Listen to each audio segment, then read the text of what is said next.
Welcome to the CarArt channel.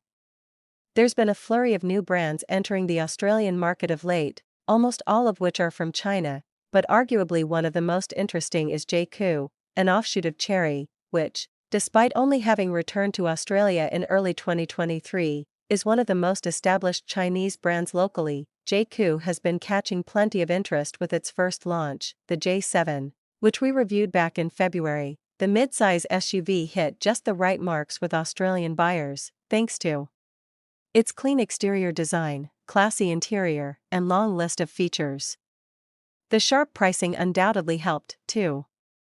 Now, the brand is following up the J7 with the Jaecoo J8, a large SUV priced from $49,990 drive-away for the two-wheel drive track variant. On paper, the Jaecoo J8 makes a compelling statement. A long list of features, technology expected on higher-end models, and styling that wouldn't look out of place on European roads. But does the theory translate to the real world? We spent some time with the Jaecoo J8 at its launch to find out. How much does the Jaecoo J8 cost? As mentioned, the entry-level Jaecoo J8 track is priced from $49,990 drive-away, which is, by any measure, terrific value by today's standards. While you'd be hard-pressed to pick the difference between the two visually, the current range-topping model is the Jaecoo J8 Ridge, priced from $54,990 drive-away, which adds all-wheel drive and several key technical upgrades. Both models are powered by a 2.0-liter turbocharged four-cylinder petrol engine, with 20-inch alloy wheels and a power tailgate as standard. Inside, the J8 comes with dual 12.3-inch displays, one of the digital instrument cluster, the other being centrally mounted for infotainment duties, as well as a 14-speaker surround sound system, wireless Apple CarPlay and Android Auto, satellite navigation, 360-degree cameras with 3D outside view, voice command, synthetic leather upholstery, heated and ventilated front seats with massage function, LED interior lighting, and tri-zone climate control. Step up to the J8 Ridge, and the vehicle gains torque vectoring all-wheel drive, on- and off-road driving modes, continuous damping control, auto-dimming rear-view mirror, heated and ventilated outer rear seats, multicolor ambient lighting, black suede headliner, autonomous parking assist, rear privacy tint, and an inbuilt fragrance system.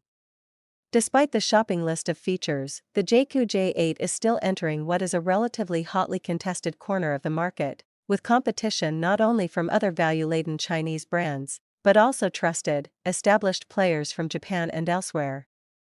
Even with its off-road modes and all-wheel drive, the J8 Ridge isn't really a true off-roader, potentially pushing buyers towards other models like the Toyota Fortuner, Mitsubishi Pajero Sport, or LDV D90, those just looking for a large SUV to fill up with their kids. Without the off-road capability, the decision is likely to be a hard one given the competition from the likes of the Kia Sportage, Hyundai Tucson, and Hyundai Santa Fe. However, with the exception of models like the GWM Haval H6 GT Ultra and KGM Rexton Adventure, most of the better-known vehicles listed above are either the entry-level variants, or close to it. The advantage of the Jaecoo J8 is the range-topping model is less than $55,000 drive-away, and comes with pretty much everything available, making it an attractive choice for those who want everything, but don't want to spend the world to get it. If there's one thing Jaecoo gets right, it's design.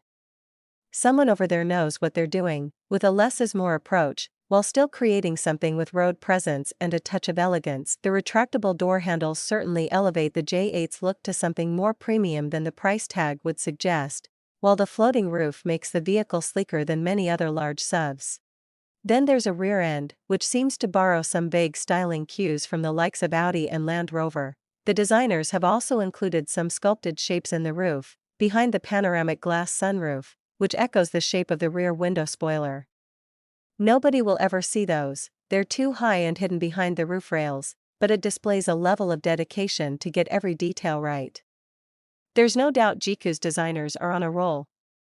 The interior of the J8 looks pretty stunning, with clever materials used throughout the cabin to elevate the space. Once again, this includes faux suede trim on the doors and dash, extending to the roof liner for the AWD variant. Though I am a little worried about the longevity of the suede on the touchpoints of the doors. probably wouldn't have been my first pick. Part of the J8's clean, premium look includes a near-complete lack of physical buttons. That means most of the car's functions are buried in menus within the 12.3-inch infotainment screen. This can cause frustrations, because the thing you want to select is a few menu screens deep, or a swipe from the top or bottom. It's always in the last place you look. So to make things easier, there's voice command, which works well most of the time. However, one thing we discovered was the voice command hadn't been calibrated for right-hand drive seats. A simple turn on the driver's seat massage resulted in the passenger having their lower back shiatsued. And vice versa. A bit of an oversight. While we didn't go through every function using voice command, the problem appeared to be isolated to seat commands, with the driver's window winding down when requested. I'm happy to give them the benefit of the doubt, but my experience is cars are updated with the latest software version, just like your smartphone, and don't typically develop their own individual calibration errors. But they've assured me the problem is isolated and will be fixed.